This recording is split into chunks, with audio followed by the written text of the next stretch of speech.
Scheme, National Enterprise Development Initiative, the GAM Jobs, and many hosts of programs that have been crafted geared towards giving young people an enterprising niche and sustainable livelihoods.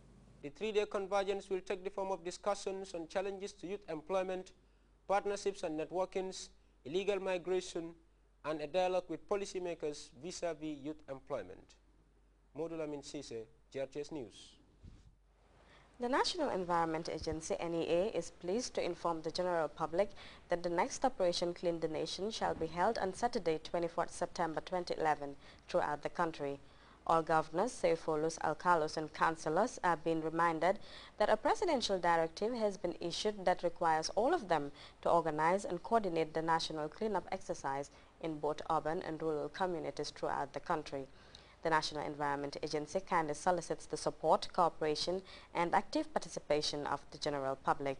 Just a reminder that in case you want to follow the day's stories as well as other GRTS programs, you can visit our website at www.grts.gm. There you'll have the opportunity to monitor GRTS Radio Live. We'll go for our first break. We'll be back with news from outside the Gambia. Stay tuned.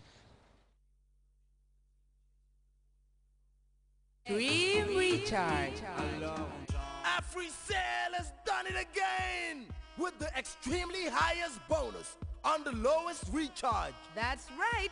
That's the new AfriCell e-voucher credit recharge. Now recharge between $5 and $40 and get a 25% bonus. Not only can you recharge as low as $5, yes, you heard me. Recharge as low as $5 and you will get a 25% bonus. Extremely the highest bonus in the Gambia. Extremely affordable. Extremely low. That's the AfriCell Extreme Recharge. For more info, call 111.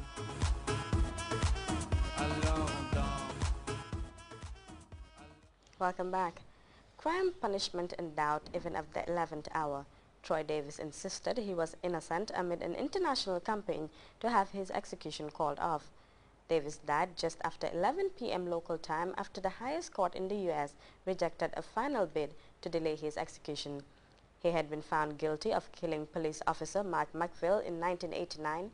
In 2008, the Supreme Court halted his execution with just 2 hours to spare. On Wednesday, people prayed outside the prison, but neither they nor the words of Pope Benedict and other prominent individuals could prevent the lethal injection.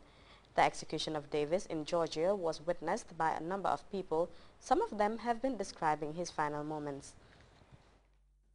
He was defiant until the very end, and maintaining his innocence until the very end. He spoke quickly. He looked at one of his attorneys who was sitting on the second row. He appeared to glance at the attorney who nodded at him. Witnesses also say Davis looked directly at the family of Mark McPhail and told them he was not responsible for his death. Since the first trial in 1991, 7 of the 9 witnesses who gave evidence against Davis have either withdrawn or contradicted their testimony. Davis's lawyer wanted the state to let him take a lie detector test. That request was rejected. A last-minute plea for clemency was also rejected on Wednesday. This night, the state of Georgia legally lynched a brave, a good, and indeed an innocent man. It is the size of a city but weighing up to 6 tons and headed for a crash landing right here on Earth.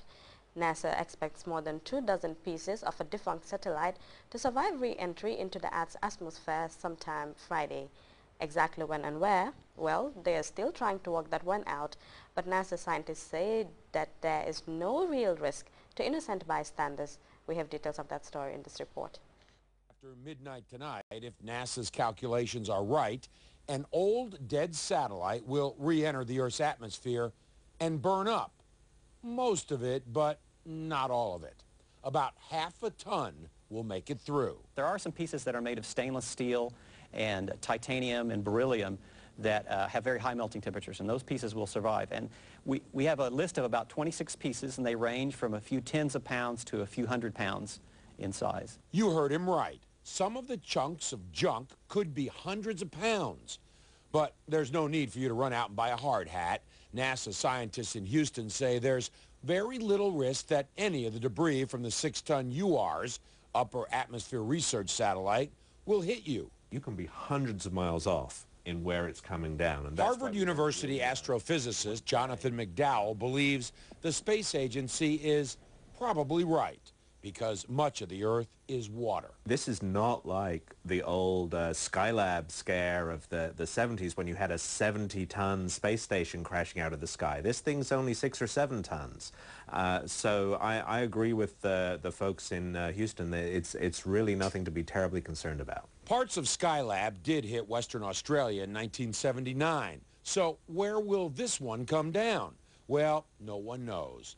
Even minutes before re-entering the atmosphere, NASA won't be able to pinpoint the exact location. The satellite is traveling so fast, it covers thousands of miles of space in just minutes.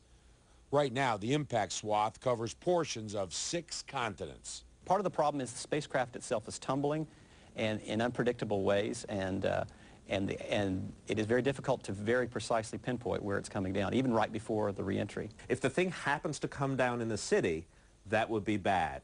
The chances of it causing expensive damage or actually injuring someone are much higher. One thing is certain. Once it hits the atmosphere, 50 miles up, it will take only a few minutes before the surviving pieces hit the Earth. We now take a second break. News on what Mother Nature has in store for us is up next. Gis nga Diamond Properties ñoo indi xéewal yot nañ la bayil bu ma la waxe nga may tuddé nit ay nit dina la ray de bi lay dina la ray xaral ma wax la wa baax gis nga ñi ma la tuddal ni fañ génné raful pour joxe ketab lëmm kër go xam dafa am 3 master bedroom amat kër ga fan la nek mu nga Diamond Estate nek all yundum dedet ñaareli pire bi xam nga lan la dedet auto bu ñoo wax série Jeep 4x4 bu bees tak yaa koy dajji si ñetteli price gi waaw gaay teg nañ juróomi ticket af Angleterre yoo xam ne boo amut visa wala bëgguloo dem Angleterre ñu yot la xaalis gi ñeneenteeli price ñaari junne juróomi téeméer af Angale ci ñaari téeméeri nit ñu gagné juróomeeli price gi saakob maale ñu jox ko junne nit ku ne benn saakob maalo génneel téeméer af jënd ticket gi te xam nga lu ci gën a neexam boo jëndee ticket ba pare fañam time yoo xam ne fa ñoo nekk si télé gi di def panel discussion nit ñi di oote gi nga boo ootee bañ la na allo gañal neel allo rek sala ama Diamond Properties mooy bolom doole xamul ndànk. Time now for a look at the weather report in this piece by the Central Forecast Office after this.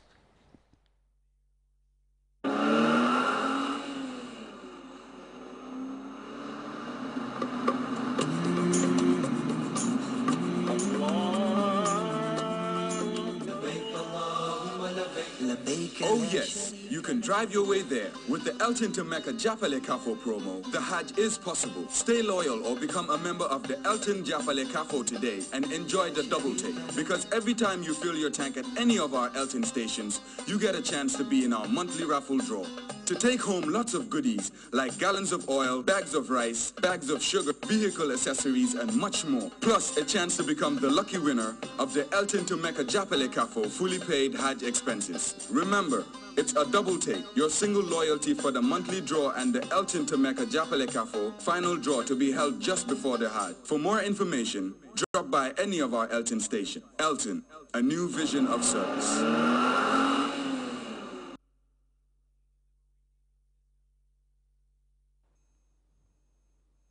Hello viewers, welcome to the weather forecast. As usual, we begin with the summary followed by the forecast. The day today was warm, humid and partly cloudy. To know what prevailed over the rest of the continent, we propose a look at the image captured at 1630 hours, indicating the presence of scattered convective clouds over Gulf of Guinea states, dense over the central and eastern part of the continent. There is also a dense cell over Mali, Burkina Faso, moving westwards, which will persist in the next 24 hours. North and south remain dry and stable during the period. For the forecast tonight, we'll be expecting warm, humid and partly cloudy atmosphere to prevail over the western half of the country, and the eastern half will be mostly cloudy. The day tomorrow, we'll be expecting warm, humid and partly cloudy to cloudy atmosphere to prevail, with rain showers and thunderstorm between 9 a.m. and 6 p.m. Light to moderate southwesterlies will continue to flow across the country, and for the minimum temperatures will be 21 degrees Celsius over Banjul, 23 over Yundum, and